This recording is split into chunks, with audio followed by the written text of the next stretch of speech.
the community, everybody. I want to thank you. Okay, I would just like to say I was Somayah's caregiver for over a decade. I can't remember how long, but she was a tough woman and 7 times arrested by the LAPD. 7 times trying to grow in her backyard for her collective, which we were part of. And, you know, I was honored to testify at her trial. 15 counts of serious charges against her.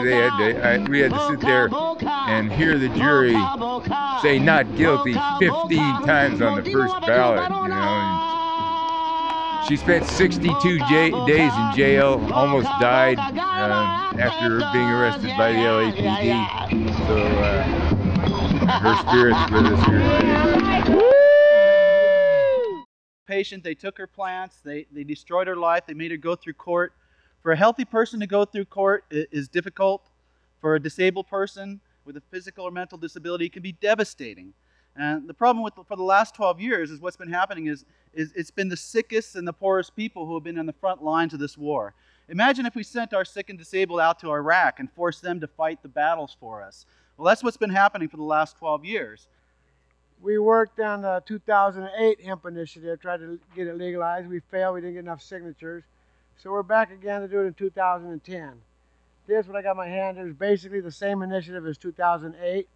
What it does is it decriminalizes the cannabis sativa plant, the cannabis hemp plant, for all of its purposes, beyond medicinal, beyond euphoric, everything, so that we can finally start using the cannabis hemp plant, which before it was outlawed was the premier #1 natural resource on earth.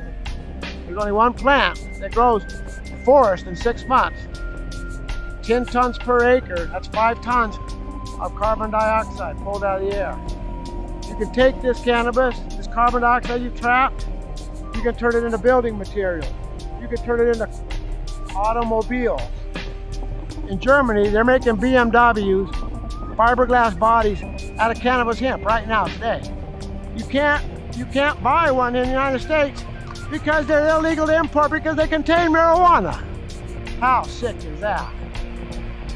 In France, they're building houses out of cannabis hemp. They're pressing the fibers together, turning them into houses. All that's trapped carbon. It will not be released back into the atmosphere. You pulled it out, it won't be released. You can make paper. You make better paper out of hemp than you can make out of trees. Tree paper lasts 20 years and starts falling apart. Hemp paper lasts 200. You could make enough paper so that you would never, ever have to cut down another tree. Wood is too beautiful to be buried inside of walls, building stuff. Composites, you can make timbers and plates, everything you can make out of plastic, you can make out of finely pulverized hemp plant. It's green to the max.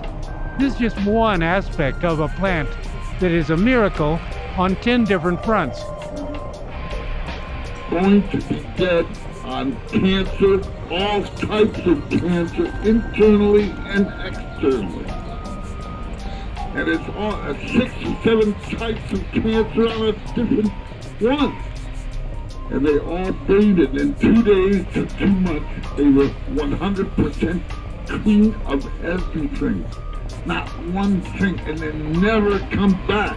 1,500 people, and I was teaching 1,503. There's only 3 of them that didn't get 100% well after being left for dead. But what would happen if we in the state of California or any other state were to treat marijuana like alcohol? And I have 5 things that would happen, all of them beneficial, all of them virtually immediate. The first thing is that we in the state of California as taxpayers literally would save $1 billion that we now spend in a futile effort to eradicate marijuana as well as to prosecute and incarcerate nonviolent marijuana users. Number 2 thing is we could tax it regulate it, control it, and tax it. The number 3 thing, though, trumps the first 2, in my opinion, and that is we would make marijuana less available for our children than it is today. The 4th thing that would happen is this whole medical marijuana problem would go away, and I think that would be beneficial. And then the 5th thing that would happen is we could reclaim the entire hemp industry, which goes back thousands of years, and really almost revolutionize, for example, the Northwest United States, where now the whole paper pulp manufacturing industry is shut down, but you can manufacture 4 times the amount of paper pulp from an acre of hemp as you can an acre of trees. And by the way, it takes 20 years to grow the trees and 1 season to grow the hemp. So we could rejuvenate that whole area, environmentally friendly, you don't need pesticides, etc. That is something that we should do. State of California, we have the biggest trees come from little seeds. They're the redwoods. And here are a lot of little seeds today. And I want you to go out and contact your congressman, your senator, the governor. Hemp can save lives. Jack Herrera, who can't be with us today, hasn't saved hemp the planet. Sister Somayah believed in hemping the planet. I believe in hemping the planet. And I'm honored to have marched with you today in this historic 12-year anniversary of Sister Somayah's original idea to legalize medical marijuana for all people that need it. Whatever your race, creed, or background, or money, you know, illness does not discriminate. Marijuana should be free. It shouldn't be $65 an eighth. It should be free.